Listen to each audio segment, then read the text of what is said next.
महा cartoon TV.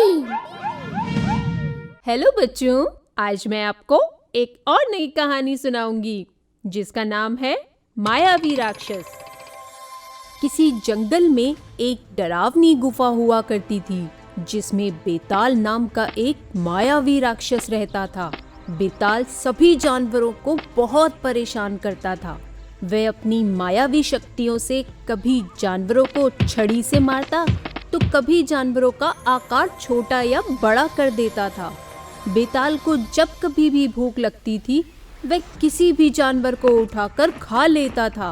एक दिन जंगल में खरगोश और बंदर घूमने के लिए निकले। बंदर भाई, इस मायावी राक्षस ने तो पूरे जंगल को परेशान कर दिया है। हाँ खरगोश भाई, पर हम जानवर इतने मजबूर हैं कि चाहकर भी कुछ नहीं कर सकते।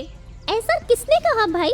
अगर वो बेताल मेरे सामने आ जाए तो मैं उसकी चटनी बना दूंगा। अरे भाई, ये तुम क्या बोल रहे हो? क्या तुम जानते नहीं कि वे राक्षस कितना शक्तिशाली है? मैं सब जानता हूँ। आज अगर बेताल मेरे सामने आया तो मैं उसे अच्छा मजा चखाऊंगा।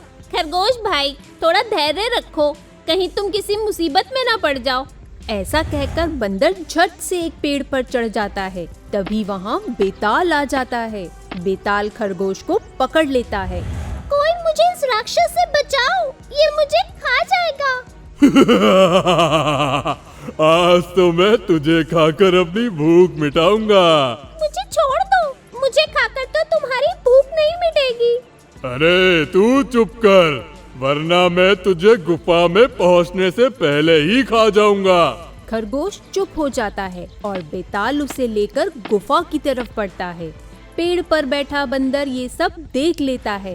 वह अपने दोस्त खरगोश की मदद करने के लिए बेताल के पीछे पीछे उसकी गुफा में चला जाता है। बंदर गुफा में पहुंचते ही एक बड़े से पत्थर के पीछे छुप जाता है। राक्षस जी, कृपया आप मुझे छोड़ दो। मैं आपके खाने के लिए किसी और जानवर को भेज दूंगा। नहीं, मैंने सुना है खरगोश का मांस बहुत कोमल और स्वादिष्ट होता है। आज तो मैं तुम्हें ही खाऊंगा। पर मैं इतना छोटा हूँ, मुझे खाकर तो तुम्हारी भूख नहीं मिटेगी। चुप, बिल्कुल चुप हो जाओ। अगर तुम्हारी कोई आखिरी इच्छा है तो तुम मुझे बता दो, मैं उसे जरूर पूरा करूंगा। मैं चाहता हूँ कि तुम मुझे कल खाओ। ठीक है, आज मैं किसी और को अपना शिकार बना लूंगा। जब तुम मुझे कल ही खाने वाले हो तो क्या मैं अपने परिवार से मिल सकता हूँ? नहीं, अगर मैंने तुम्हें जाने दिया तो तुम मेरे हाथ फिर नहीं आओगे। लगता है ये बेताल मुझे जाने नहीं देगा। अब तो ये मुझे अपना भोजन बनाकर ही रहेगा। क्या सोच रहे हो? अब तुम यहाँ से नहीं भाग सकते।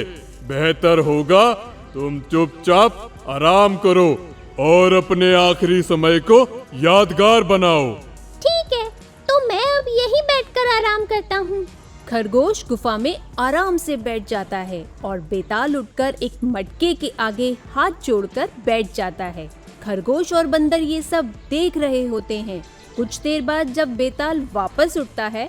ये मटका आपका भगवान है क्या? नहीं मूर्ख जानवर, यह मटका मेरी शक्तियों का राज है। जब तक यह मटका है सिर्फ तब तक ही मैं जीवित हूँ। अच्छा, ये तो मुझे मालूम ही नहीं था कि किसी की जान मटके में भी हो सकती है। अगर तुम्हें यह पता चल ही गया है तो अब मैं तुम्हें आजाद नहीं छोड़ सकता, क्योंकि यह मेरे लिए खतरनाक साबित हो सकता है। बेताल खरगोश को एक पिंजरे में बंद करता है और अपने खाने के लिए एक नया शिकार ढूंढने के लिए निकल पड़ता है। बेताल के जाते ही बंदर पत्थर के पीछे से बाहर निकलता है। अरे बंदर भाई, तुम यहाँ क्या कर रहे हो? मेरा दोस्त मुसीबत में हो और मैं मदद के लिए ना आऊँ, ये तो हो ही नहीं सकता। मगर ये राक्षस बहुत खतरनाक है, ये तुम्हें नुकसान भी पहुँचा सकता है। तुम चिंता मत करो भाई, मैं इस राक्षस की शक्तियों का राज जान गया हूँ। अब देखता हूँ ये राक्षस खुद को कैसे बचाता है। पर भाई, पहले मुझे तो बाहर निकालो।